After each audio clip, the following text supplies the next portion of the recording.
ಹರೇ ರಾಮ. ಈಶ್ವರೋ ಗುರುರಾತ್ಮೇತಿ ಮೂರ್ತಿಭೇದ ವಿಭಾಗಿನಿ ವ್ಯೋಮವದ್ವ್ಯಾಪ್ತ ದೇಹಾಯ ದಕ್ಷಿಣಾಮೂರ್ತಯೇ ನಮಃ.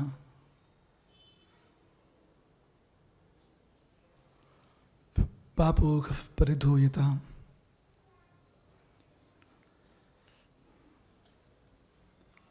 ಪಾಪ ಸಮೂಹವನ್ನು ದೂರ ತಳ್ಳಿ ಪಾಪಿಗಳ ಸಮೂಹದಿಂದ ದೂರವಿರಿ. ಶಂಕರರ ಸಂದೇಶ. ಕಳೆದ ಕೆಲವು ದಿನಗಳಿಂದ ನಾವು ಹೇಗೆ ಪಾಪಿಗಳಿಂದ ದೂರ ಇರಬೇಕು, ಏನು ಪಾಪ ಅಂದರೆ, ಏನು ಪಾಪಿ ಅಂದರೆ ಅನ್ನುವ ಬಗ್ಗೆ ಮಥನ ಮಾಡ್ತಾ ಇದ್ದೇವೆ.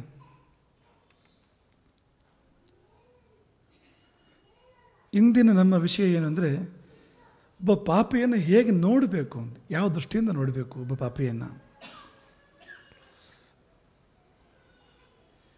ಈಗ ಅದು ಕೆಟ್ಟದ್ದು, ಒಳ್ಳೆಯದಲ್ಲ ಅನ್ನೋ ತೀರ್ಮಾನ. ಪಾಪ ಕೆಟ್ಟದ್ದು, ಹಾಗೆ ಪಾಪಿ ಅಂದರೆ ಕೆಟ್ಟವನು, ಕೆಟ್ಟು ಹೋದವನು. ಅವನನ್ನು ಹೇಗೆ ನೋಡಬೇಕು? ಆ ಶಬ್ದಗಳು ಒಳ್ಳೆಯ ಚಿತ್ರ ಕೊಡೋದಿಲ್ಲ. ಈ ಪಾಪ ಅಂದರೆ ಯಾವುದರಿಂದ ನಾವು ನಮ್ಮನ್ನು ರಕ್ಷಿಸಿಕೊಳ್ಳಬೇಕು, ಅದಕ್ಕೆ ಪಾಪ ಅಂತ ಹೆಸರು. ಅಂದರೆ ಅದೊಂದು ಡಾಕುವಿನ ಚಿತ್ರ ಕೊಡ್ತಾ ಇದೆ ಅದು ಅಂತ. ಅಂದರೆ ಅದರಿಂದ ನಾವು ಬಚಾವಾಗಬೇಕು ಅಂತ. ಅದು ಬಂದು ನಮ್ಮ ಮೇಲೆ ಆಕ್ರಮಣ ಮಾಡುತ್ತೆ, ನಮ್ಗೆ ತೊಂದರೆ ಮಾಡುತ್ತೆ ಅಂತ. ಒಂದು ಕೇಡಿಯ ಒಂದು ಡಾಕುವಿನ ಚಿತ್ರ ಕೊಡುತ್ತೆ ಪಾಪ ಅನ್ನೋ ಪದ. ಹಾಗೆ ಪಾತಕ ಅನ್ನೋ ಪದವು ಕೂಡ, ಪಾತಕ ಅನ್ನೋ ಪದ ಯಾವ ಚಿತ್ರ ಕೊಡುತ್ತೆ ಅಂದರೆ ಬಿದ್ದವನು ಅಂತ. ಯಾವುದು ಬೀಳಿಸತ್ತೋ ಅದು ಪಾತಕ ಅಂತ. ಪಾತಿತ್ಯಕ್ಕೆ ಈಡು ಮಾಡುತ್ತೆ, ಕೆಡವಿ ಬಿಡುತ್ತೆ, ಇರುವ ನೆಲೆಯಿಂದ ಕೆಳಗೆ ಹೋಗ್ತಾನವನು.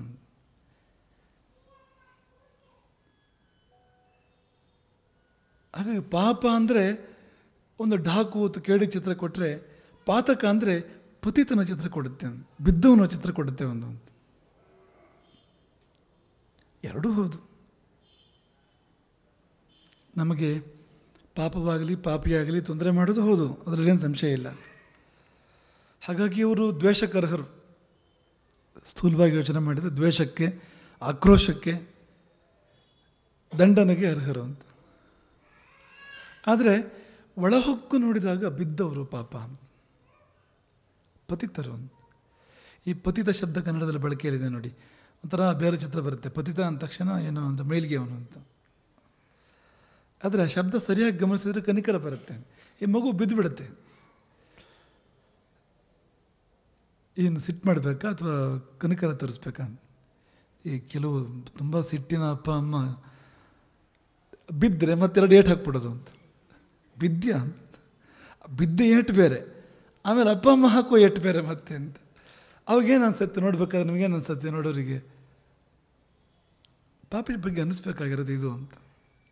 ಅದೇ ಕಗ್ಗದ 3 ಪದಗಳು ಇವತ್ತು ನೆನಪಿಸ್ಕೊಂಡು ಬಂದಿದೆ, ಅಷ್ಟೇ ಮನಸ್ಸಲ್ಲಿದೆ, ಬೇರೆ ಏನಿಲ್ಲ. ಕಗ್ಗದ 3 ಪದಗಳು, ಅದನ್ನ ಹೇಳಿ ಹೋಗ್ಬಿಡ್ತೀನಿ. ಒಂದು, ದೋಷಿಯವನು ಇವನು ಪಾಪಿ ಎನ್ನುತ್ತ ಗಳಹದಿರು. ದೋಷಿಯವನಿವನು ಪಾಪಿ ಎನ್ನುತ್ತ ಗಳಹದಿರು. ಆಶೆ ಎನಿತವನು ಸಹಿಸಿದನು ದಹಿಸಿದನು. ಆಶೆ ಎನಿತವನು ಸಹಿಸಿದನೋ ದಹಿಸಿದನೋ. ಆಸೆಗಳು ಮನುಷ್ಯನಿಗೆ ಪಾಪಕ್ಕೆ ಕಾರಣ ಆಗೋದಿಲ್ಲ. ಆಸೆಗಳು ಹೊರತು ಬೇರೆ ಏನೂ ಅಲ್ಲ. ಎಷ್ಟು ಆಸೆ ಸಹಿಸಿದನೋ, ಎಷ್ಟು ಆಸೆ ದಹಿಸಿದನೋ, ತನ್ನೊಳಗೆ ಸುಟ್ಟನೋ ಆಸೆಗಳನ್ನು. ಯಾವುದೋ ಒಂದು ಆಸೆ ತಡ್ಕೊಳ್ಳೋಕ್ಕಾಗಲಿಲ್ಲ, ಬಲಿಯಾದ ಹೋಗಿ. ಅದು ಒಂದು ದೌರ್ಬಲ್ಯ, ಮೀರೋಕ್ಕಾಗಲಿಲ್ಲ. ಅದೇ ವಿಭೀಷಣನಿಗೂ ಕುಂಭಕರ್ಣನಿಗೂ ವ್ಯತ್ಯಾಸ ಏನು ಅಂದರೆ, ವಿಭೀಷಣ ಬಲೆಯಿಂದ ತಪ್ಪಿಸ್ಕೊಂಡು ಬಂದ, ಪಾಪದ ಬಲೆಯಿಂದ ಅಥವಾ ಪಾಪಿಗಳ ಬಲೆಯಿಂದ ತಪ್ಪಿಸ್ಕೊಂಡು ಬಂದ. ಕುಂಭಕರ್ಣನಿಗೆ ತಪ್ಪಿಸ್ಕೊಳ್ಳೋಕ್ಕಾಗಲಿಲ್ಲ ಅಂತ. ಈಗ ಹೇಳಿ ನಿಮಗೇನು ಅನಿಸುತ್ತೆ ಅವನ ಬಗ್ಗೆ? ಪಾಪ ಅನಿಸುತ್ತೆ. ಪಾಪ ಅಂದರೆ ಹಾಗೆ ಅಂತ, ಪಾಪ ಅನ್ನಿಸ್ಬೇಕು ಅಂತ. ಆ ಶಬ್ದ ಇರೋದೇ ಹಾಗೆ ಅಂತ. ಪಾಪಿಯ ಬಗ್ಗೆ ಏನು ಅನ್ನಿಸ್ಬೇಕು ಅಂದರೆ ಪಾಪ ಅನ್ನಿಸ್ಬೇಕು ಅಂತ, ಕರುಣೆ ಬರಬೇಕು ನಮಗೆ. ಹಾಗೆ ತಪ್ಪಿಸ್ಕೊಂಡವನು ವಿಭೀಷಣ. ತಪ್ಪಿಸಿಕೊಳ್ಳಲಾರದೆ ಅಲ್ಲೇ ಬಿದ್ದು ಒದ್ದಾಡಿ ಪ್ರಾಣ ಬಿಟ್ಟವನು ಕುಂಭಕರ್ಣ. ಜೇಡರ ಬಲೆ ಇರುತ್ತಲ್ಲ, ಸಣ್ಣ ಸಣ್ಣ ಹುಡುಗರು ಸಿಕ್ಕೊಳ್ತೇವೆ ಅದರಲ್ಲಿ. ಯಾವುದೋ ಒಂದೊಂದು ತಪ್ಪಿಸ್ಕೊಂಡು ಬಂದುಬಿಡುತ್ತೆ, ಖುಷಿಯಾಗತ್ತೆ. ಪಾಪ ಅದಕ್ಕೆ ಉಪವಾಸ, ಅದೊಂದು ಭಾಳ ಕಷ್ಟದ ಕೆಲಸ. ಅದು ಯಾರು ಪಕ್ಷ ವಹಿಸ್ತೀರಿ ನೀವು ಅಲ್ಲಿ ಅಂತ ಅಂದರೆ, ಜೇಡರ ಬಲೆಯಲ್ಲಿ ಒಂದು ಹುಳು ಬಿದ್ದರೆ ನೀವು ಜೇಡದ ಪಕ್ಷ ವಹಿಸ್ತೀರೋ ಅಥವಾ ಹುಳುವಿನ ಪಕ್ಷ ವಹಿಸ್ತೀರೋ? ಜೇಡದ ಪಕ್ಷ ವಹಿಸಿದರೆ ಆ ಹುಳುವಿಗೆ ಚಿತ್ರಹಿಂಸೆ ಆಗುತ್ತೆ. ಅದು ಬದುಕಿರುತ್ತೆ, ಅದರ ದೇಹ ರಸವನ್ನು ಹೇರುತ್ತೆ. ಅದು ಹುಳುವಿನ ಪಕ್ಷ ವಹಿಸಿದ್ರೆ ಜೇಡ ಉಪವಾಸ ಬಿದ್ದು ಅದು ಚಿತ್ರಹಿಂಸೆ ಅನುಭವಿಸಿ ಸಾಯುತ್ತೆ ಆ ಕಡೆಯಿಂದ. ಅಂಥ ಸ್ಥಿತಿ. ಬಲೆಯಿಂದ ತಪ್ಪಿಸಿಕೊಂಡು ಬಂದವನು ವಿಭೀಷಣ. ಹಾಗಾಗಿ ಆಶೆ ಎನಿತವನು ಸಹಿಸಿದನು, ದಹಿಸಿದನು. ವಾಸನೆಗಳು ಅವನನ್ನೇನು ಎಳೆದವು? ವಾಸನೆಗಳು ಯಾವುದು? ಪೂರ್ವ ಸಂಸ್ಕಾರಗಳು, ಪೂರ್ವಕರ್ಮಗಳು ಎಳೆದು ಹಾಗೆ ಮಾಡೋದು. ಎಷ್ಟೋ ಸರ್ತಿ ಆತ್ಮಕ್ಕೆ ತೊಂದರೆ ಆಗ್ತಾ ಇರುತ್ತೆ, ಒಳಗಿರುವ ಆತ್ಮಕ್ಕೆ. ಆದರೆ ಯಾವುದೋ ಪೂರ್ವ ವಾಸನೆಗಳು, ಪೂರ್ವ ಪರಿಮಳ ಎಳ್ಕೊಂಡು ಹೋಗುತ್ತೆ ಎಲ್ಲಿಂದ ಎಲ್ಲಿಗೂ. ಏನು ಎಳೆದವು? ಬಲವೇನೋ? ಅವನಿಗೇನು ಬಲ ಇತ್ತು ಅದನ್ನು ಸಹಿಸೋದಕ್ಕೆ? ಇರಲಿಲ್ವೋ? ಪಾಶಬದ್ಧನು ನರನು. ಕಷ್ಟ ಅವನ ಬದುಕು. ಪಾಶಬದ್ಧನು ನರನು. ಹಾಗೆ ಪಾತಕಿಯೊಳ ಆಗ್ರಹವ ತೋರೆ ನಿರ್ಮಲನಾರು. ಈಗ ನಾವು ಹಾಗೆಲ್ಲ ಡಿಸ್ಟಿಂಗ್ವಿಷ್ ಮಾಡೋದು ಸುಲಭ ಇಲ್ಲ ಪೂರ್ತಿ. ಇದಿಷ್ಟು ಜನ ಪಾಪಿಗಳು ಆ ಕಡೆ ಇರಿ, ನಾವಿಷ್ಟು ಜನ ಪುಣ್ಯಾತ್ಮರು ನಾವು ಈ ಕಡೆ ಇರ್ತೇವೆ ಅನ್ನೋದು ಭಾಳ ಕಷ್ಟ ಇದೆ. ಅಂತಂದರೆ ನಮ್ಮನ್ನೇ ನೋಡಿಕೊಂಡ್ರೆ ಇದೆ, ನಮ್ಮಲ್ಲೂ ಇದೆ, ನಮ್ಮಲ್ಲೂ ಇದೆ. ಅದೇ ಸೀತೆ ಆಡಿದ ಮಾತು ಹನುಮಂತನಿಗೆ. ಹೇಳು, ಅಪರಾಧ ಇಲ್ದಿರೋನು ಯಾರು ಹೇಳು? ಪ್ರಪಂಚದಲ್ಲಿ ಅಪರಾಧವನ್ನೇ ಮಾಡದಿರೋನು ಯಾರು ಹೇಳು? ಎಂಥ ಪ್ರಶ್ನೆ ನೋಡಿ. ತಪ್ಪೇ ಮಾಡಿದಿರೋನು ಯಾರು ಹೇಳು? ರೋಷ ಇತ್ತಲ್ಲ ಹನುಮಂತನಿಗೆ, ರಾಕ್ಷಸಿಯರ ಮೇಲೆ ರೋಷ ಇತ್ತು. ಅವನು ಸುಂದರಕಾಂಡದಲ್ಲಿ ನೋಡಿದ್ದವನು ರಾಕ್ಷಸಿಯರು ಹಿಂಸೆ ಮಾಡೋದನ್ನು ಸೀತೆಗೆ. ಎಲ್ಲ ಸುತ್ತ ಮುತ್ತಿ ಆಕೆಯನ್ನು ಬಗೆ ಬಗೆಗೆ ಬಿಡಿಸ್ತಾ ಇದ್ರು. ಹಾಗೆ ಹಳೆಯ ಸಿಟ್ಟು ಇಟ್ಕೊಂಡಿದ್ದ ಹನುಮಂತ. ಒಂದು ಪರ್ಮಿಷನ್ ಕೊಡು ಅಂತ ಅಷ್ಟೇ ಸೀತೆ ಹತ್ರ. ಮತ್ತು ನೀನು ಬೇರೆ ನಿನ್ನ ಕೈಯಲ್ಲಿ ನಾನು ಆಯುಧ ಕೊಡೋದು ಕೇಳೋದಿಲ್ಲ ನಾನು. ಒಂದು ಪರ್ಮಿಷನ್ ಕೊಟ್ಟರೆ ಸಾಕು, ಯುದ್ಧ ಮುಗಿದಿದೆ, ರಾವಣ ಸತ್ತಾಗಿದೆ, ಇನ್ನು ಅವ್ರನ್ನ ಕಾಯೋರು ಯಾರೂ ಇಲ್ಲ ರಾಕ್ಷಸಿಯರನ್ನು. ಇವನು ಬಂದಿದ್ದಾನೆ ಅಲ್ಲಿಗೆ ಹನುಮಂತ ಅಶೋಕವನಕ್ಕೆ. ಅವನಿಗೆ ಸೀತೆ ದರ್ಶನ ಮೊದಲು ಮಾಡಿದ. ಈಗ ಅವ್ರನ್ನ ಒಂದು ನೋಡಬೇಕಾಗಿದೆ, ಯಾರನ್ನ ಹೊಡೆದ ರಾಕ್ಷಸಿಯರನ್ನು ಒಂದು ಕೈ ನೋಡಬೇಕಾಗಿದೆ ಹನುಮಂತನಿಗೆ. ಆಗ ಅಪ್ಪಣೆ ಕೇಳ್ತಾನೆ, ಒಂದು ಅಪ್ಪಣೆ ಕೊಡು, ಇವರಿಗೆ ಹಿಂಸೆ ಅಂದರೆ ಏನೊಂದು ತೋರಿಸ್ತೇನೆ ಈಗ ಅಂತ, ಕಷ್ಟ ಅಂದರೆ ಏನೊಂದು ತೋರಿಸ್ತೇನೆ, ಒಂದು ಅಪ್ಪಣೆ ಕೊಡು ಅಂತ. ಅವಳು ಕೊಡಲೇ ಇಲ್ವಂತೆ. ಆಗ ಅವಳು ಹೇಳಿದ ಮಾತು, ನಕಶ್ಚಿನ್ನ ಅಪರಾಧ್ಯತೆ, ತಪ್ಪೇ ಮಾಡಿದವರನ್ನು ತೋರಿಸಿದ್ರೆ ನೀನು ಅಪ್ಪಣೆ ಕೊಡ್ತೇನೆ ನಾನೀಗ ನಿನಗೆ.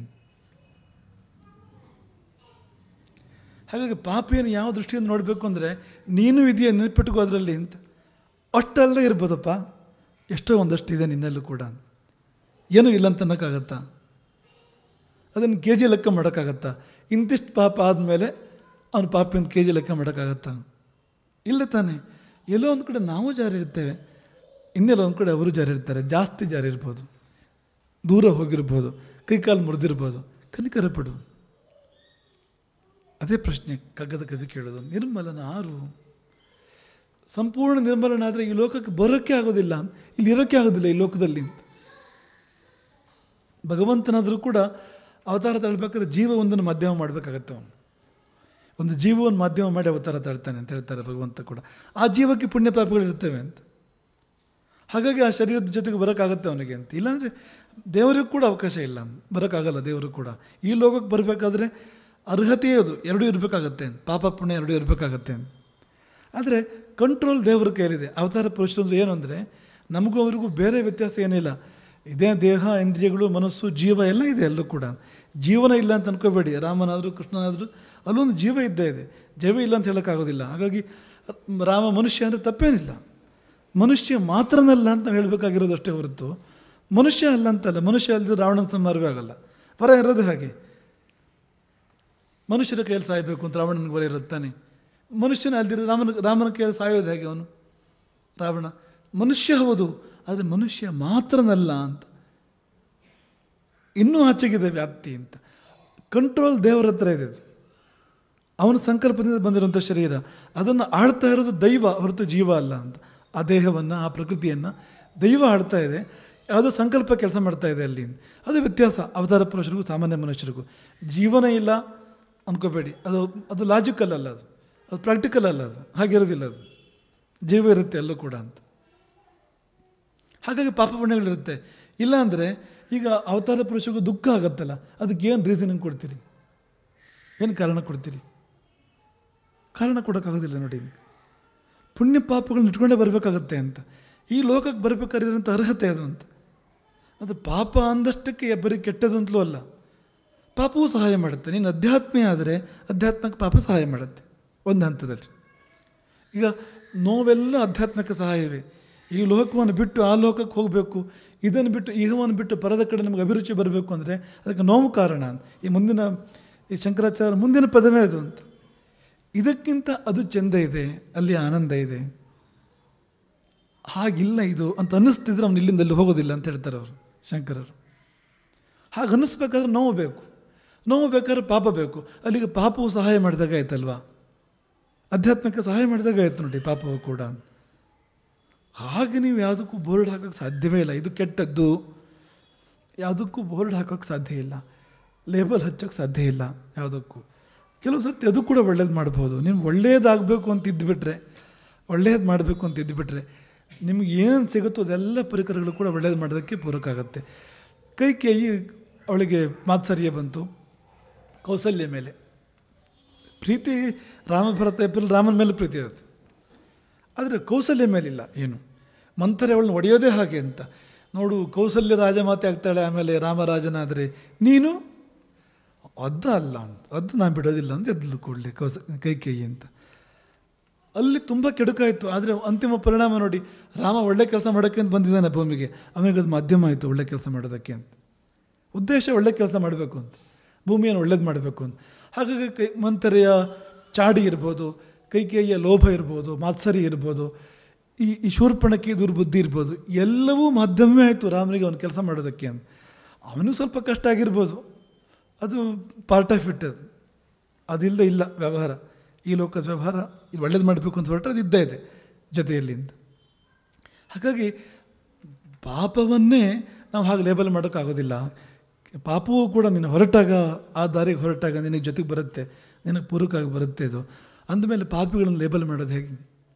ನಿರ್ಮಲನಾರು ಅಂತ,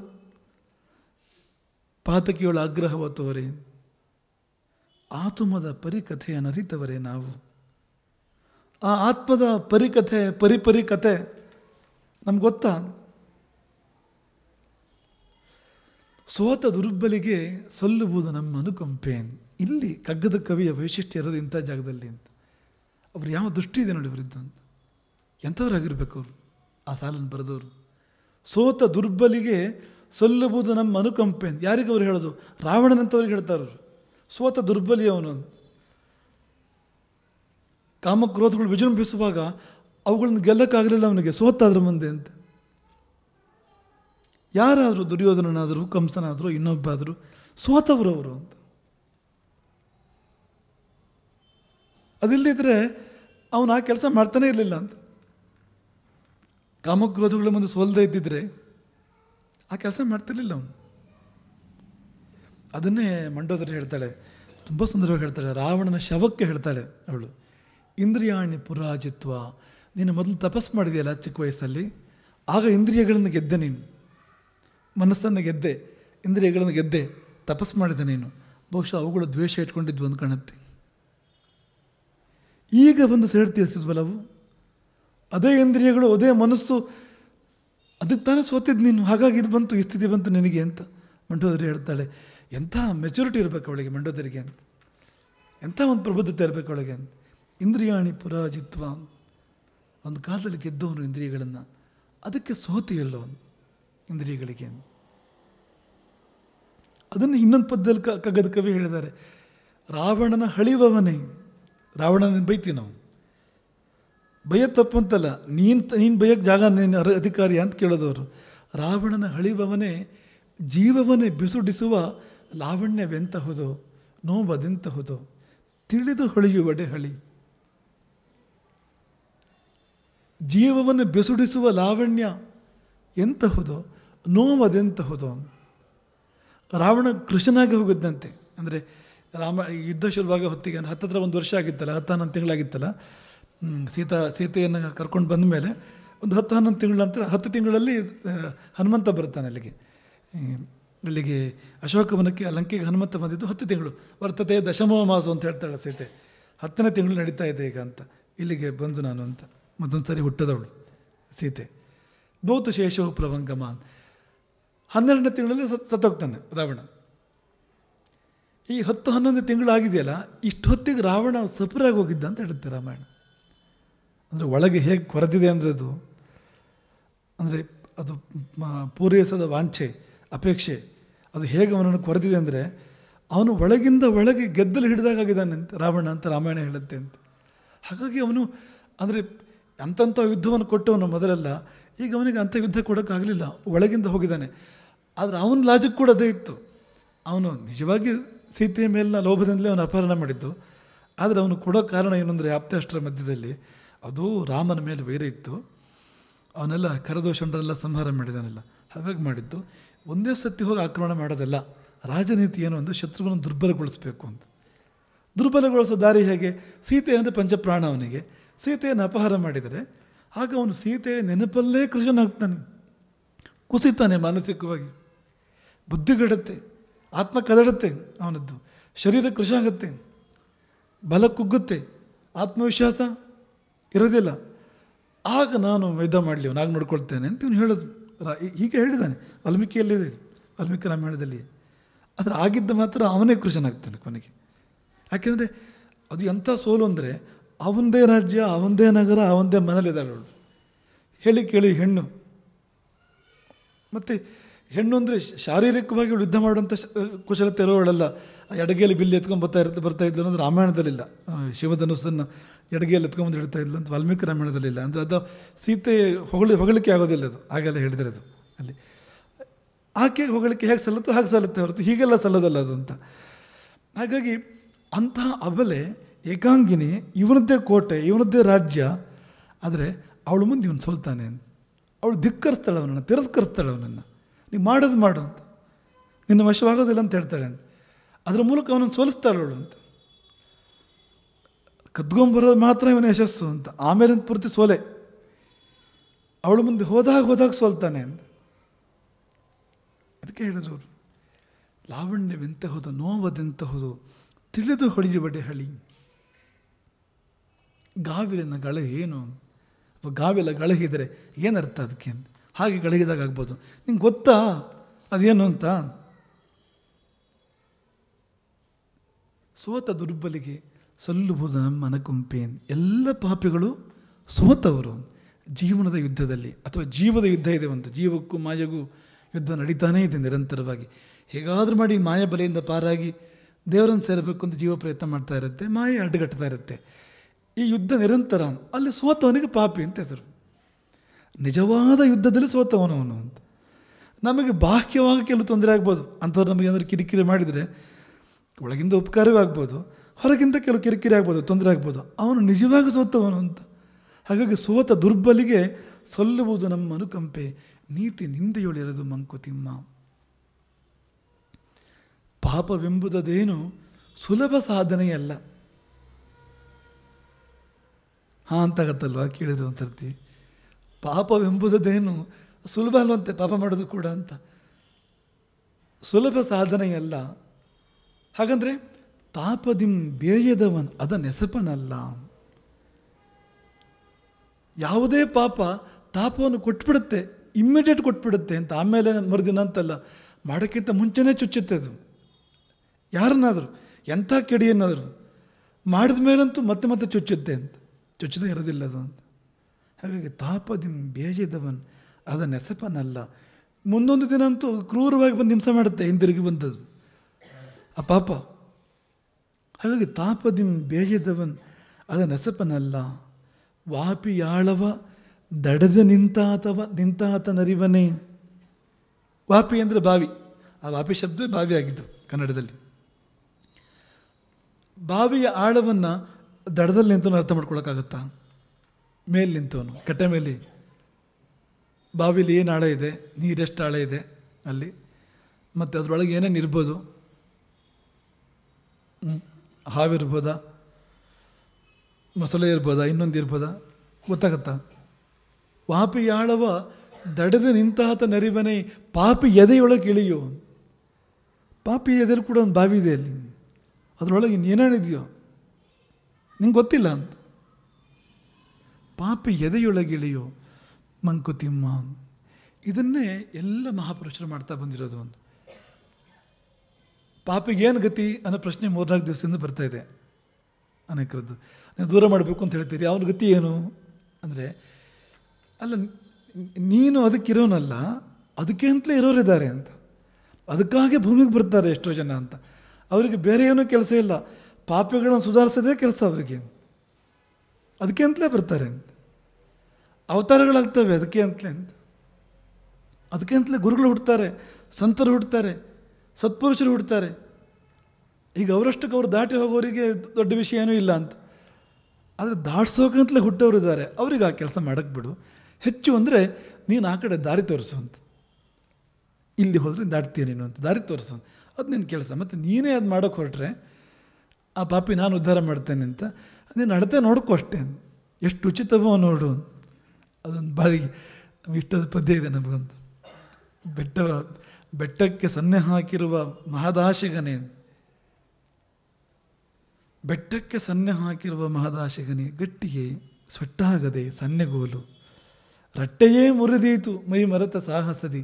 ಎಷ್ಟು ಉಚಿತವೋ ನೋಡು, ಎಷ್ಟಾಗುತ್ತೋ ನಿನ್ನ ಕೈಲಿ ನೋಡ್ಕೋದು. ನಾನು ಆ ಇಡೀ ಪಾಪಿ ಬೆಟ್ಟ ನನ್ನ ಅವನೂ ಇಲ್ಲ ನೀನೂ ಇಲ್ಲ ಕೊನೆಗೆ. ಹಾಗಾಗಬಾರ್ದು. ಈ ಸಣ್ಣ ಸಣ್ಣ ಮಕ್ಕಳು ಶಿಶುಗಳನ್ನು ಎತ್ಕೋಬೇಕು ಅಂತ ಹೋಗಿ ಇಷ್ಟ ಕೆಲವು ಸರ್ತಿ. ಅದೇನು ಅದಕ್ಕಿಂತ ಒಂದು 6 ಇಂಚು ಉದ್ದ ಇರುತ್ತೆ ಇದಷ್ಟೇ, ಅದಕ್ಕೂ ಅಷ್ಟೇ ವ್ಯತ್ಯಾಸ ಇರೋದು. ಆದರೆ ಅಮ್ಮ ಎತ್ಕೊಂಡು ಹೋಗೋದು ನೋಡಿ, ನಾನು ಎತ್ಕೊಂಡು ಹೋಗ್ತೇನೆ ಅಂತ ಅಮ್ಮಂಗೆ ಹೆದರಿಕೆ, ಎಲ್ಲಿ ಹೊತ್ತಾಕುತ್ತೋ ಇದು ಅಂತ, ಇಬ್ಬರು ಎಲ್ಲಿ ಬೀಳ್ತಾರೋ ಅಂತ, ಅದು ಇದು ಎರಡು ಹಾಗೆ ಇದು ಅಂತ. ಹಾಗಂತ ಪಾಪಿ ಸಂಘ ಮಾಡಿಬಿಡ ಅಂದ ಮಾತ್ರಕ್ಕೆ ಪಾಪಿಯನ್ನು ದ್ವೇಷಿಸು, ಪಾಪಿಯನ್ನು ಬಗ್ಗೆ ಜಿಗುಪ್ಸಕ್ಕೆ ಬಿಡು, ಥೂ ಅನ್ನು ಅಲ್ಲ, ಕರುಣೆ ತೋರು. ಅಯ್ಯೋ ಪಾಪ ಹಿಂಗೆ ಮಾಡ್ತಾ ಇದ್ದಾನೆ, ಈಗ ಇನ್ನು ಏನು ಕಾದಿದೆಯೋ ಅವನಿಗೆ ಮುಂದೆ, ಇನ್ನು ಒಳಗಿನ್ನೇನು ಆಗ್ತಾ ಇದೆಯೋ. ಆ 2 ಪದಗಳು ಮುಂದೆ ಮತ್ತು ಒಳಗೆ, ಆ 2 ಪದಗಳು ನಮ್ಗೆ ನೆನಪಾದ್ರೆ ಸಾಕಾಗಂತ. ನಾವು ಆಗಿಂದ ಮಾತನಾಡ್ತಾ ಇರ್ತೀವಿ ಮತ್ತು ಹೊರಗಡೆ ಮಾತನಾಡ್ತಾ ಇರ್ತೀವಿ. ಅನ್ಯಾಯ ಆಗ್ತಾ ಇರುತ್ತೆ, ಹೊರಗಡೆಗೆ ಆ ಕಡೆಯಿಂದ ಈ ಕಡೆ ತೊಂದರೆ ಆಗ್ತಾ ಇರುತ್ತೆ ಹೊರಗಡೆಯಿಂದ. ಮತ್ತು ವರ್ತಮಾನ ಕಾಲದಲ್ಲಿ ಅವನು ವಿಜೃಂಭಿಸ್ತಾ ಇರ್ತಾನೆ, ಇವನು ದುರ್ಬಲನಾಗಿರ್ತಾನೆ. ಆದರೆ ಮುಂದೆ ಇದು ತಿರುಗಿ ಬರುತ್ತಲ್ಲ, ಅದು ನೇಣು ಹಾಕತ್ತೆ ಅವನಿಗೆ ಅಂತ, ಮಾಡಿದವನಿಗೆ ಅಂತ, ಹಿಂಸೆ ಮಾಡುತ್ತವನನ್ನು ಅಂತ. ಈಗಲೇ ಆದರೂ ಒಳಗಡೆಗೆ ಅಲ್ಲಿ ಕಲಂಕ ಹತ್ತುತ್ತಾ ಇದೆ, ಆತ್ಮನ ಮೇಲೆ ಕಲಂಕ ಹತ್ತುತ್ತಾ ಇದೆ, ಜೀವ ಮಾಸ್ತಾ ಇದೆ, ಒಳಗಡೆ ಜೀವ ಪರಿತಪಿಸ್ತಾ ಇದೆ ಅಂತಂದರೆ ಅದಕ್ಕೆ ಅನ್ಯಾಯ ಆಗ್ತಾ ಇದೆ ಅಲ್ಲಿ. ಅದನ್ನು ಹೇಳಿದ್ದು ನಾವು. ಅನ್ಯಾಯ ನಡೆಯುವಾಗ ಒಂದು ಆಗೋದು ಏನು ಅಂದರೆ, ಅನ್ಯಾಯ ಮಾಡಿದವನಿಗೆ ಪಾಪ ಬರುತ್ತೆ. ಅದಂತೂ ನಮಗೆಲ್ಲ ಗೊತ್ತಿರೋ ವಿಷಯನೇ. ಅನ್ಯಾಯ ಮಾಡಿದವನಿಗೆ ಪಾಪ ಬರುತ್ತೆ, ಅನ್ಯಾಯಕ್ಕೆ ಒಳಗಾದವನು ಪಾಪ ಖರ್ಚಾಗತ್ತೆ.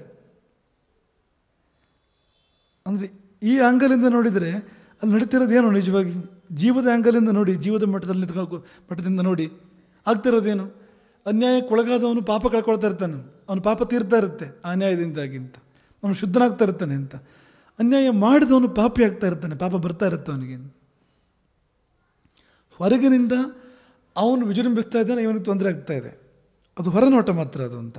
ಆದರೆ ಜ್ಞಾನೀಯ ನೋಟ ಹೇಗಿರುತ್ತೆ ಅಂದರೆ, ಇವನು ಪಾಪ ಕರಗ್ತಾ ಇದೆ, ಯಾವತ್ತೋ ಏನೋ ಮಾಡಿದ್ದೀಗ ತೀರಿ ಹೋಗ್ತಾ ಇದೆ, ಅದು ಅವನು ಸಂಪಾದನೆ ಮಾಡ್ತಾ ಇದ್ದಾನೆ, ಪತನಕ್ಕೆ ದಾರಿ ಮಾಡ್ಕೊಳ್ತಾ ಇದ್ದಾನೆ, ಇವನು ಶುದ್ಧನಾಗ್ತಾ ಇದ್ದಾನೆ, ಇದು ನಿಜ, ಒಳಗಿನ ನಿಜ ಇದು ಅಂತ.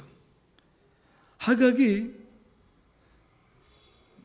ಆಗ್ರಹವ ತೋರಿ ನಿರ್ಮಲನಾರು, ಸೋತ ದುರ್ಬಲಿಗೆ ಸಲ್ಲುವುದು ನಮ್ಮ ಅನುಕಂಪೆ, ಅನುಕಂಪ ಸಲ್ಲಬೇಕು ನಮ್ಮದು ಅಂತ ಅವನಿಗೆ. ಅಯ್ಯೋ ಪಾಪ, ಏನಾಗುತ್ತೋ ಅವನ ಕತೆ ಇನ್ನು ಮುಂದೆ. ಆದರೆ ಆ ಹೊತ್ತೆ ಆಗಿರುತ್ತೆ ಅಂದರೆ ಆಗಬೇಕು ಅಂತ, ಆಗಲಿ, ಯಾವಾಗ ಆಗುತ್ತೋ ಅಂತ ಕಾಯುತ್ತೆ ಮನಸ್ಸು ಅಂತ. ಪ್ರತಿಕಾರ ಜ್ವಾಲೆ ಹಾಗೆ ಅಂತ. ಅದೇನು ಮಾಡುತ್ತೆ ಅಂದರೆ, ಇನ್ನೂ ಅವನು ಕಾಲು ಮುರಿದೇ ಇಲ್ವಲ್ಲ ಅಂತ ಅನಿಸುತ್ತೆ ನಮಗೆ ಅಂತ. ಎಷ್ಟು ದಿನ ಆಯಿತು ಇನ್ನೂ ಅವನು ಕಾಲು ಮುರಿದೇ ಇಲ್ಲ, ಅವನಿಗೊಂದು ಆಕ್ಸಿಡೆಂಟ್ ಆಗಬಾರ್ದಿತ್ತು ಅಂತ ಅನಿಸುತ್ತೆ. ಅದು ನೋವಿನ ಉರಿ, ಅದು ಅಂದರೆ ಆ ನೋವಿನ ಇದು ಪ್ರಭಾವ ಅದು ಅಂತ.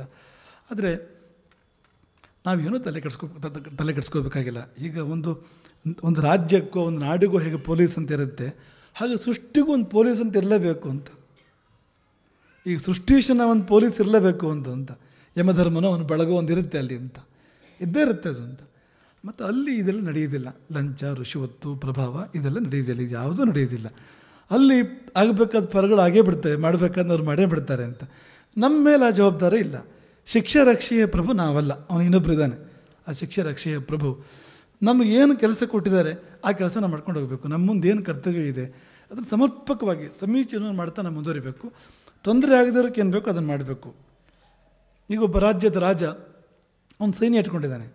ಸೈನಿಕರ ಕೆಲಸ ಏನನ್ನು ಕೊಲ್ಲೋದು. ಓಹೋ, ಇದು ಅದೇ ಅಲ್ಲ, ಹಾಗಲ್ಲ. ಅದು ಹೋಗಿ ಕಂಡುಕೊಂಡವರು ತಲೆದಂಡ ಮಾಡುವಂತಲ್ಲ ಅದು ಇರೋದು. ತೊಂದರೆ ಬಂದಾಗ ರಕ್ಷಣೆ ಮಾಡ್ಕೊಳಕ್ಕಿರೋಂಥ ವ್ಯವಸ್ಥೆ. ಅದಕ್ಕಾಗಿ ಕ್ಷಾತ್ರ ಬೇಕು. ನೋಡಿ, ನಮ್ಮಲ್ಲಿ ಕ್ಷಾತ್ರ ಅನ್ನೋ ಪದನೇ ಎಷ್ಟು ಚೆನ್ನಾಗಿ ಬಳಕೆ ಆಗಿದೆ ಅಂತ. ಸಾಮ್ರಾಜ್ಯದ ಹಾಕಿರೋದಿಲ್ಲ ಕ್ಷಾತ್ರ ಅಂದರೆ. ಕ್ಷಾತ್ರ ಅಂದರೆ ಅದರ ಮೂಲ ಪದ ಕ್ಷತ್ರ ಅಂತ. ಕ್ಷತ್ರ ಅಂದರೆ ಕ್ಷತಾತ್ ಕಿಲ ತ್ರಾಯತೆ ಅಂತ. ಕ್ಷತ ಬಂದಾಗ, ಕ್ಷತಿ ಬಂದಾಗ ತ್ರಾಯತೆ ಬಂದು ಕಾಪಾಡುತ್ತೆ, ಅದು ಕ್ಷತ್ರ. ಅದು ಅದರ ಅರ್ಥವೇ ಎಷ್ಟು ಅಂತ. ಆಪತ್ತು ಬಂದಾಗ, ನೋವು ಬಂದಾಗ, ಆಕ್ರಮಣಗಳು ಬಂದಾಗ ಬಂದು ಎದುರು ನಿಲ್ಲೋರು, ಹೋರಾಡೋರು ಹೊರತು ಸುಮ್ಮನೆ ನಮ್ಮನೆ ಬೇರೆನ ಹತ್ತಡಿ ಆ ಕಡೆಗೆ ಹಾಕಿ ಅದಕ್ಕಾಗಿ ಹೊಡೆದಾಟ ಮಾಡೋರಲ್ಲ. ಅದಕ್ಕೆ ಕ್ಷತ್ರ ಅಂತ ಹೆಸರಿಲ್ಲ ಅದಕ್ಕೆ. ಹಾಗಾಗಿ ಭಾರತ ಅನ್ಯ ದೇಶಗಳ ಮೇಲೆ ಆಕ್ರಮಣ ಮಾಡಲಿಲ್ಲ ಅಂತ ಹೇಳ್ತಾರಲ್ಲ. ಯಾವಾಗಲೂ ಭಾರತ ಅನ್ಯ ದೇಶಗಳ ಮೇಲೆ ಆಕ್ರಮಣ ಮಾಡಲಿಲ್ಲ. ಭಾರತದಲ್ಲಿ ಸೇನೆ ಇರಲಿಲ್ಲ ಅಂತಲ್ಲ, ವೀರರು ಇರಲಿಲ್ಲ ಅಂತಲ್ಲ. ಆದರೆ ಅದಲ್ಲ, ಅದಕ್ಕಾಗಿರೋದಲ್ಲ ಅದು ಅಂತ. ಅದು ಇರೋದು ಯಾವುದಕ್ಕಾಗಿ ಅಂದರೆ, ಹೊರಗಿಂದ ಆಪತ್ತು ಬಂದಾಗ ಈ ದೇಹ ನಮಗೆ ಕೊಟ್ಟಿರೋದು ಭಗವಂತ ಒಂದಷ್ಟು ಸಂಪತ್ತುಗಳನ್ನು ಕೊಟ್ಟಿದ್ದಾನೆ. ಇದನ್ನು ಬಳಸಿ ನಾವು ಒಳ್ಳೇದಾಗಬೇಕು, ಒಳ್ಳೇದು ಮಾಡಬೇಕು ಬೇರೆಯವರಿಗೆ. ಅದಕ್ಕೆ ತೊಂದರೆ ಬಂದಾಗ ರಕ್ಷಣೆ ಮಾಡ್ಕೋಬೇಕು, ಹೋರಾಡಬೇಕಾಗತ್ತೆ. ಅದಕ್ಕಿರೋದು ಹೊರತು ಕಾಲಕ್ಕಿರೋದು ಹೋಗಿ ಯಾರ ತಲೆ ಮೇಲೋ ನಾವು ಕಲ್ಲು ಹಾಕೋದಕ್ಕೆ ಇರೋದಲ್ಲ ಅದು ಅಂತ. ಅದಕ್ಕೆ ಕ್ಷತ್ರ ಅಂತ ಹೆಸರೇ ಅಲ್ಲ ಅಂತ. ಹಾಗೆ ಶಬ್ದ ವಿವೇಚನೆ ಮಾಡಿದರೆ ಸಾಕು, ಕಾನ್ಸೆಪ್ಟ್ ಗೊತ್ತಾಗುತ್ತೆ ನಮಗೆ ಅಂತ. ಯಾತಕ್ಕೆ ಅದಿತ್ತು ಸೈನ್ಯ, ಯಾತಕ್ಕಿತ್ತು ಸೈನಿಕರು, ಯಾತಕ್ಕಿದ್ರು ಅಂತ ಅಲ್ಲೇ ಗೊತ್ತಾಗುತ್ತೆ ನಮಗೆ. ಕ್ಷತ್ರಧರ್ಮ ಅಂತ ಅಂದ್ರೇನು? ಆಪತ್ತು ಬಂದಾಗ ಹೋರಾಡು, ಧರ್ಮಕ್ಕೆ ಆಪತ್ತು ಬಂದಾಗ, ಜೀವಕ್ಕೆ ಆಪತ್ತು ಬಂದಾಗ, ಜೀವದ ಸಂಪತ್ತಿಗೆ ಆಪತ್ತು ಬಂದಾಗ ಹೋರಾಡು ಅಂತ. ಅದು ಕ್ಷತ್ರಧರ್ಮ ಹೊರತು ಕಾಲಕ್ಕೇರದು ಹೋಗಿ ಜಗಳ ಮಾಡೋದಲ್ಲ ಕ್ಷತ್ರಧರ್ಮ ಅಲ್ಲ, ಖಂಡಿತ ಅಲ್ಲ ಅಂತ. ಅದು ಅಂತ ಅದು ಹಿಂಸೆ, ಅದು ಹಿಂಸೆ. ಅದು ಇದು ಧರ್ಮಯುದ್ಧ. ಅದಕ್ಕೂ ಅಷ್ಟು ದೊಡ್ಡ ವ್ಯತ್ಯಾಸ ಇದೆ ಅಂತ. ಹಾಗಾಗಿ ಆ ಪಾಪಿಯನ್ನು ನಾವು ಆ ದೃಷ್ಟಿಯಿಂದ, ಆ ಕಣ್ಣಿಂದ ನೋಡಬೇಕು ಹೊರತು ಒಂದು ರೀತಿ ಪ್ರತೀಕಾರ ದ್ವೇಷದಲ್ಲಿ ನಾವೇ ದಹಿಸಿ ಹೋಗಬಾರ್ದು ಅಂತ. ನಮ್ಮನ್ನೇ ಸುಡುತ್ತದು ಮೊದಲು ನಮ್ಮನ್ನೇ ಸುಡುತ್ತೆ ಆ ಪ್ರತೀಕಾರದ ಜ್ವಾಲೆ. ಮತ್ತು ನಾವು ಸರಿಯಾದ ನಿರ್ಣಯ ತಗೊಳ್ತಾರೆ ಹಾಗೆ ಮಾಡುತ್ತೆ. ನಮಗೊಂದಿಷ್ಟು ಶಕ್ತಿ ಕೊಟ್ಟಿರ್ತಾನೆ ಭಗವಂತ. ಎಷ್ಟು ಕೊಟ್ಟಿರ್ತಾನೆ ಅಂದರೆ ನಾವು ರಕ್ಷಣೆ ಮಾಡ್ಕೊಳ್ಬೇಕಾಗೋ ಶಕ್ತಿ ಕೊಟ್ಟಿರ್ತಾನೆ. ಈ ಪ್ರತೀಕಾರ ತೀರಿಸಬೇಕಾದಷ್ಟೆಲ್ಲ ಕೊಟ್ಟಿರ್ತಾನೆ ಅಂತೇನಿಲ್ಲ ಅಲ್ಲಿ. ನಾವು ಅದಕ್ಕೆ ಉಪಯೋಗ ಮಾಡಿದರೆ ಬೇಕಾದಾಗ ಇರೋದಿಲ್ಲ ಕೊನೆಗೆ. ಹಾಗಾಗಿ ಅದನ್ನು ಭಗವಂತ ಕೊಟ್ಟ ಆ ಊರ್ಜೆಗಳನ್ನೆಲ್ಲ ಹೇಗತ್ತಾಗ ನಾವು ಅದನ್ನು ಚೆಲ್ಲಬಾರ್ದು, ವ್ಯರ್ಥ ಮಾಡಬಾರ್ದು. ನಮಗೆ ಎಷ್ಟು ಅಗತ್ಯವೋ, ಹೇಗೆ ಅಗತ್ಯವೋ, ಈಗಿನ ಕಾಲದಲ್ಲಿ ನೀರು ಖರ್ಚು ಮಾಡಿದಾಗೆ ನೋಡಿ ಎಷ್ಟು ಬೇಕೋ ಅಷ್ಟು ಖರ್ಚು ಮಾಡೋದನ್ನು. ಸುಮ್ಮನೆ ಹೋಗಬೇಡ ಅಂತ ಯಾರ ಮೇಲೆ ಆದರೂ ಅಂತ ನೋಡಿ ಖರ್ಚು ಮಾಡು ಅಂತ. ಹಾಗೆ ಬಳಕೆಯಾದಾಗ ಅದು ಅಂದರೆ ನಮಗೆ ಕೊನೆವರೆಗೂ ಬರುತ್ತೆ, ಸಾಕಾಗತ್ತೆ. ಇಲ್ಲದೆ ಇದ್ದರೆ ಕೊನೆವರೆಗೂ ಸಾಕಾಗೋದೇ ಇಲ್ಲ ಅಂತ ಮುಗಿದೋಗುತ್ತೆ ಮೊದಲೇ ಅಂತ. ಈಗ ಸಿಕ್ಕಾಪಟ್ಟೆ ಆಸ್ತಿ ಪಾಸ್ತಿನೆಲ್ಲ ಮನಸ್ಸಿಗೆ ಬಂದಂಗೆ ತುಂದು ವೆಚ್ಚ ಮಾಡಿದರೆ ಜೀವಮಾನ ಪರ್ಯಂತಕ್ಕೆ ಇರೋಂಥದ್ದು 5 ವರ್ಷಕ್ಕೆ ಖಾಲಿ ಹೋಗಿರುತ್ತೆ ಪೂರ್ತಿ. ಮುಂದೆ ಏನೊಂದು ಪ್ರಶ್ನೆ ಹಾಗೆ ಮಾಡೋಕ್ಕಿಲ್ಲ ತಾನೇ. ಅದು ನಾವು ಇಟ್ಕೋಬೇಕು, ಅದನ್ನ ಎಷ್ಟು ಬೇಕೋ ಅಷ್ಟು ಖರ್ಚು ಮಾಡಿ ಕೊನೆವರೆಗೆ ಬರೋ ಥರ ಮಾಡ್ಕೋಬೇಕಲ್ಲ ಅಂತ. ಹಾಗೆ ದೇವರು ಕೊಟ್ಟ ಶಕ್ತಿ ಕೂಡ ಹಾಗೆ ಅಂತ. ಕೊನೆವರೆಗೆ ಬರಬೇಕು ಅದು ಅಂದರೆ ಹಾಗೆ ಬಳಸಿ ನೋಡಿ ಖರ್ಚು ಮಾಡಬೇಕು ಅಂತ. ಅದಕ್ಕೆ ಬೇಕಾಗೋದೇನೆಂದರೆ ಕರುಣೆ ಬೇಕು ಅಂತ, ಅನುಕಂಪ ಬೇಕು ಹೊರತು ಈ ಪ್ರತೀಕಾರ ಜ್ವಾಲೆ ಅಲ್ಲ ಅಂತ. ಹಾಗಾಗಿ ಸೋತ ದುರ್ಬಲಿಗೆ ಸಲ್ಲುವುದು ನಮ್ಮ ಅನುಕಂಪೆ ಅಂತ. ನಿಜವಾಗಿ ಸೋತವನವನು ಅಂತ, ನಿಜವಾಗಿ ಸೋತವನವನು ಅಂತ ಆ ಭಾವ ಬೇಕಾಗೋದು ಅಂತ. ಇದನ್ನು ಯಾಕೆ ನಿರ್ದಿಷ್ಟವಾಗಿ ಇವತ್ತು ತಗೊಂಡು ಅಂದರೆ, ಇಲ್ಲಿವರೆಗೂ ತುಂಬ ಜೋರಾಗಿ ಬಂದದ್ದೇನೆಂದರೆ ದೂರ ಇಡು, ಪಾಪಿಗಳನ್ನ ಹತ್ರ ಸೇರಿಸ್ಬೇಡ, ಅವ್ರ ಜೊತೆಗೆ ಹೋಗಬೇಡ, ನೀನು ಹಾಳಾಗ್ತೀಯ ಅನ್ನೋದನ್ನೇ ಇವತ್ತುವರೆಗೂ ಹೇಳಿದ್ದು. ಇವತ್ತು ಬೇರೆ ಹೇಳ್ತಾ ಇಲ್ಲ, ಮತ್ತು ನಾಳೆಯಿಂದ ಹೋಗೋವ್ರ ಜೊತೆಗೆ ಅಂತ ಹೇಳ್ತಾ ಇಲ್ಲ. ಆದರೆ ನೀವು ದ್ವೇಷ ಮಾಡಬೇಕಾಗಿಲ್ಲ ನೀವು ಅವರನ್ನು. ಅಂದರೆ ಪಾಪಿ ಅಂದ ಕೂಡಲೇ ಒಂದು ರೀತಿ ಜುಗುಪ್ಸೆ, ತಿರಸ್ಕಾರ ಅದು ಬೇಕಾಗಿಲ್ಲ. ಪತಿತವಾದ ಜೀವ ಬಿದ್ದಿದೆ ಕೆಳಗಡೆಗೆ ಅಂತ, ಪತನಗೊಂಡಿದೆ ಅಂತ ಅಷ್ಟಿರಲಿ. ಹಾಗಂತ ನೀ ಅಲ್ಲೋಗಿ ಸೇರ್ಕೋಬೇಕು ಅಂತಿಲ್ಲ, ಅದ್ರ ಜೊತೆಗೆ ನೀನು ಒಬ್ಬನೇ ಬೀಳು ಅಂತ ಹೇಳ್ತಾ ಇಲ್ಲ ನಾವು ಅದ್ರ ಜೊತೆಗೆ ಹೋಗಿ. ಆದರೆ ಕನಿಕರದ ದೃಷ್ಟಿ ಇರಲಿ, ಅನುಕಂಪದ ದೃಷ್ಟಿ ಇರಲಿ. ನೀನು ಹಾಳಾಗದೆ ಅವನಿಗೆ ಏನು ಮಾಡ್ಬೋದು ಅದೆಲ್ಲ ಮಾಡ್ಬೋದು ಅಂತ. ನೀನು ಹಾಳಾಗದೆ, ಈಗ ಅಂಟು ರೋಗ ಇದೆ, ಮುಟ್ಟಬಾರ್ದು, ಸರಿನಾ? ಸಂಘ ಮಾಡಬಾರ್ದು, ಮುಟ್ಟಬಾರ್ದು, ಸರಿ. ಡಾಕ್ಟ್ರು ಮುಟ್ಟಬಾರ್ದು ಅಂತಲ್ಲ, ಡಾಕ್ಟರ್ ಹತ್ರ ಬೇರೆ ಪ್ರೊಟೆಕ್ಷನ್ ಇದೆ, ವ್ಯವಸ್ಥೆ ಇದೆ. ಡಾಕ್ಟ್ರು ಮುಟ್ಟದೆ ಇದ್ದು ಬಿಟ್ಟರೆ ಅವನು ಯಾರು ಗತಿ ಅವನಿಗೆ ಕೊನೆಗೆ? ಪಾಪ ಅನ್ನೋದು ಅಂಟು ರೋಗ ಅಂತ. ಡಾಕ್ಟ್ರುಗಳು ನಿರಾತಂಕವಾಗಿ ಮುಟ್ಟಲಿ, ನೀನು ಮುಟ್ಟಲೇಬೇಕು ಅಂತಾದರೆ ಜಾಗ್ರತೆ, ಅದು ಅಂಟು ರೋಗ ಅಂತ ನಿನ್ನ ಮನಸ್ಸಲ್ಲಿ ಇರಲಿ. ಅದು ಅದಕ್ಕೆ ಬೇಕಾದ ವ್ಯವಸ್ಥೆ ಜೊತೆಗೆ ರಕ್ಷಣೆ ಜೊತೆಗೆ ಹೋಗಿ ಮುಟ್ಟೋದಾದರೆ ಮುಟ್ಟು, ಅವನಿಗಂದ್ರೆ ಒಳ್ಳೇದು ಮಾಡೋದಾದರೆ ಮಾಡು. ಸುಮ್ಮನೆ ನೀನು ಆವೇಶದಲ್ಲಿ ಹೋಗಿ ಮುಟ್ತೀನಿ ಅಂತಂದರೆ ಈಗ ಒಂದು ಇದ್ದಿದ್ದು ಎರಡು ಆಗ್ಬೋದು ಅಷ್ಟೇ ಅಂತ. ಲಾಭ ಏನು? ಅವನಿಗೂ ಇಲ್ಲ ನಿನಗೂ ಇಲ್ಲ ಅಂತ. ಹಾಗಾಗಿ ಆ ನೇರದಿಂದ ನೋಡಿದಾಗ ಪಾಪವು ಪರಿದು ಹೋಯತಾಂ, ದೂರ ಇಡು, ಅವ್ರ ಜೊತೆ ಸೇರ್ಕೋಬೇಡ. ಆದರೆ ಒಂದು ಕರುಣೆಯ ನೋಟ ಇರಲಿ. ನೀನು ಪೂಜೆ ಮಾಡೋ ದೇವರಲ್ಲೂ ಅವ್ರ ಬಗ್ಗೆ ಒಂದು ಪ್ರಾರ್ಥನೆ ಮಾಡು, ಅವ್ರಿಗೊಂದು ಒಳ್ಳೆಯದಾಗೋ ಹಾಗೆ ಮಾಡು. ಅವರ ಆತ್ಮ ಶುದ್ಧ ಆಗಲಿ, ಅವರ ಅಂತಃಕರಣ ಶುದ್ಧ ಆಗಲಿ, ಒಂದಿನ ಮೇಲೆದ್ದು ನಮ್ಮ ಜೊತೆಗೆ ಅವರು ಬರೋ ಹಾಗಾಗಲಿ ಅನ್ನೋ ಪ್ರಾರ್ಥನೆ ಮಾಡು. ಹರೇ ರಾಮ.